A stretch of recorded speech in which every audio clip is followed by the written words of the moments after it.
Outside the Box Reviews, we are canceling the apocalypse, and today we are taking a look at the NECA Pacific Rim Ultimate Striker Eureka figure. Striker Eureka was first given to us in NECA's Pacific Rim line in Wave 2, and back then they were still not quite sure what they were doing with this line of figures. They were attempting to get them into mass retailers like Walmart, so they were keeping the cost of the figures themselves down as low as they could put it, and that led to some frankly lackluster figures. But NECA has since gone back and redone Gypsy Danger, making it bigger and badder and better, and I was very excited that they're following that up with an Ultimate Striker Eureka. If there was any other Jaeger to do as an Ultimate figure, I think this is definitely the right one to do, as it probably has the second most screen time in the film. This figure comes with a lot of cool stuff and has a lot of great detail on it, so let's take a closer look. Determining what's an accessory and what's not on Striker is a little hard, but these things definitely are. The missiles that come out of the Jaeger's chest, they're all very similar in sculpt. The biggest difference between the three is the length of the flame effect coming out the back. So you can see a very long one, kind of a mid-sized one, and then a short one there. The effect on all three is a very cool translucent orange plastic, and some of the thinner areas it gets a nice yellow look to it. I think it came out really well. The missiles themselves are a bright silver and gold coloration with different stripes and some nice sculpting in there. And then on Striker's alternate chest, we have 6 different ports, and you could just peg this into any of those ports and have the missile shooting off. So you could either have one at a time or all 3 together. Kind of wish they would have given us 6 in total so we could totally load up the cannons here, but it might have also gotten a little cluttered with all that. But looks absolutely fantastic. I love the way these accessories peg in there nice and solid. And if I have room in my shelf, I will definitely be displaying it with these missiles firing. The one other piece that I guess you could consider an accessory is the nuclear bomb back here. Very interesting little piece. You have the radiation symbol there with these little red pieces, which I think lit up in the movie, but they don't here, obviously. And we have these kind of coolant pieces, which are all articulated, which I don't really know why they are, but they're on ball joints, so they can actually go up and down, and then you can actually rotate them individually, which is interesting. You can see there's some nice mechanical detail there on the sides of them, which is kind of hard to even see depending on how you have it posed. A lot of good mechanical sculpt going on there. The coloration is the same bluish gray the rest of the figure is, and there is some kind of nice wear and tear look to it in the paint. On the back of the figure, we do have a small peg hole, and we have a big peg sticking out the back of this, and it's as simple as just pegging it right in there. It holds nice and securely between the back fins, and it pops off easily as well. And I love the way they had this peg in because you wouldn't even really notice that there was a hole there if you didn't have the nuclear pack on. So there's no real disruption in the sculpt at all to have it. For Striker's new sculpt, I think the thing that's least changed on this whole figure may be the head. The sculpting is definitely a lot better defined on this head. It's a little smoother in areas, but there's not a whole lot of detail that was missing out of the original version. You have the really nice gold cockpit up there in the front with black lining around it. Some great black shading in throughout all the mechanical pieces on the head itself. And up at the top, we even have the little hatch where the pilots would get out of and yell at kaiju. The area around the neck, we do have some mechanical detailings inside there. It's not sculpted really close to the neck. You can still see the peg in there if you look hard enough, but it is kind of nice that there is some detailing inside where it'd be a little harder for the naked eye to see. The chest on this figure has been completely reworked. We now have all these cool panel lines going through it, making it look a lot more movie accurate. We also have new little emblems on it that make it look a lot better than the original release. We have the little bulldog with the missile up here, and then we have a serial number here on the front. This is a completely different number than we got in the original. The original had 2-01 written on it. I don't know if there's a significance. I don't know if it shows up both ways in the movie or why there's a different number on the first one than the second one, but this looks a lot better. Center of the chest kind of comes to a point. We have the red vents here on the side, more detailing the Pan-Pacific Defense Force logo there on the side of the chest. And this chest is interchangeable. You could just pull up on the main section here.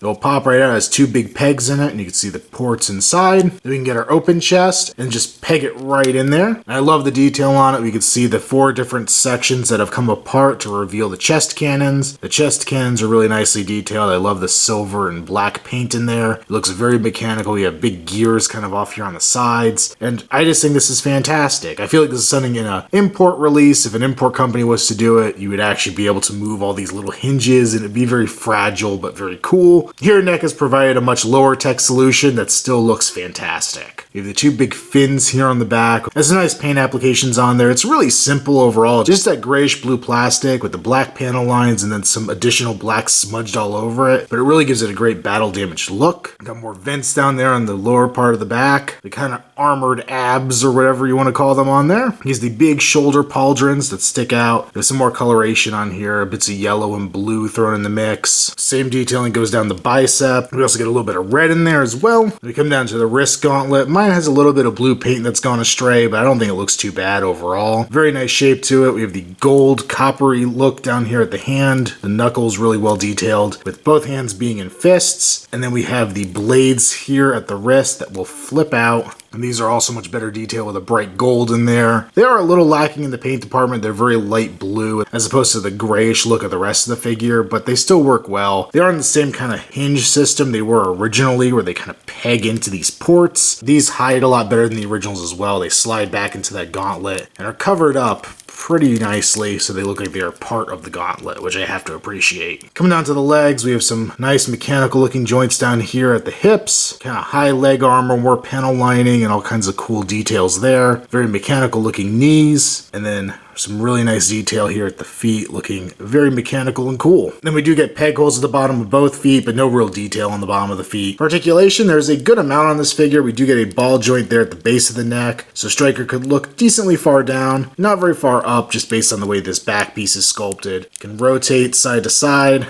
and then we could also tilt. The arms on this figure are a little unique compared to how they are on other figures. We do get a pin socket joint that will let them move forward and back. We also have a hinge up here that will let them move quite a bit up. But then there's a secondary hinge here that will give the arm a little extra kick once it gets up into those higher ranges. So you get kind of 2 points of shoulder movement there. Down here we get an elbow rotation. We can bend the elbow about 90 degrees, which isn't too bad for a big clunky robot like this. The wrist will swivel as well as hinge in and out, which I really like. We have a ball joint at the diaphragm, so he will move a little bit backwards, a little bit forward, rotate side to side, and as well as tilt. We also get a waist swivel there. The legs are in pin socket joints, so they'll go pretty far forward, pretty far back, not very far out to the side at all, hindered by those big kind of armor pieces here on the side. We also get an upper thigh swivel. Single joint knee that moves maybe a little more than 45 degrees, so not great, but not bad either. Then a ball joint at the foot, so we can go up and down, rotate side to side, as well as pivot. And for a comparison of the new versus the old, we have our Ultimate Striker there on the left, and our original Striker on the right. And not even looking at the articulation differences, you can see how massive just the overall detail difference is. There's a lot more color on this new version, there's a lot more wear and tear. And I have to go back to my review to see if I even said it or maybe I'm contradicting myself, but I like the paint overall for what it is on the first release Striker. They at least tried to dirty the paint up a little bit, as opposed to some of the early Jaegers that were very, very clean, but this new version just blows it away. The panel lining makes it look so much more visually interesting. Just the overall design and construction of this figure is miles ahead of what was originally done. And for further comparison, here's our new Striker next to our Gypsy Danger 2.0 figure, which I believe when they do the ultimate version of Gypsy Danger, it's gonna be this same body just with a redesigned torso to have that light effect. And they look really good together. They both have that kind of dirtier look and just great amount of detail and articulation. Gypsy is definitely much more articulated than Striker is, but it's also a much more simplistic design than Striker. And last but not least, here's Scunner, not only a kaiju that shared screen time with Striker Eureka, but also a very standard body in this line for a kaiju. It's been used for Knifehead, Trespasser, so it's kind of the average point of comparison for Pacific Rim figures. I definitely feel like Scunner's a little small. I feel like a lot of these deluxe kaiju were also a little on the small side, especially before they started charging the premium prices for them. But I think they still look decent together. And what more can I say about this figure? NECA knocked it out of the park on this one. Badass Jaeger, great design, great articulation, great detail. Yeah, there's little bits and pieces on it that I'll nitpick, but overall, just an absolutely fantastic piece. And it's gonna get a high recommendation from me. It's one of those pieces that even if you have the original release Striker, you now have no reason to hold on to that. That version is so inferior to this. You're gonna want this one if you're a fan of the movie. And I am hoping that NECA will go back and at least give us a Ultimate Crimson Typhoon. Cherno Alpha, I don't think there needs to be a whole lot done to improve that figure. It has everything I basically think it needs, but Crimson Typhoon could really stand an upgrade, better paint, better articulation, and some interchangeable saw blade hands. That would be freaking awesome to me. But as far as more Pacific Rim stuff coming out, I already mentioned they are doing the Ultimate Gypsy Danger. If you're like me and have bought every other release and you don't care about a light up chest, it may not be something you're interested in. I'm definitely not all that interested in it. But there are 2 more deluxe kaiju coming out, Mutavore and Hardship, and I will definitely be snagging those as soon as I can. And I do hope the Pacific Rim line continues on at least a little longer to get a few more redos, maybe some of the teased comic characters they never released, and I still would really like a Karloff, but I feel like that's not gonna happen. But fingers crossed, NECA's made crazier stuff happen. Make sure you follow me on Instagram, username Outside the Box Reviews. Also check me out on Facebook, link below. And until next time, this has been Outside the Box Reviews, Giant Monster Mania. Stay tuned for more to come.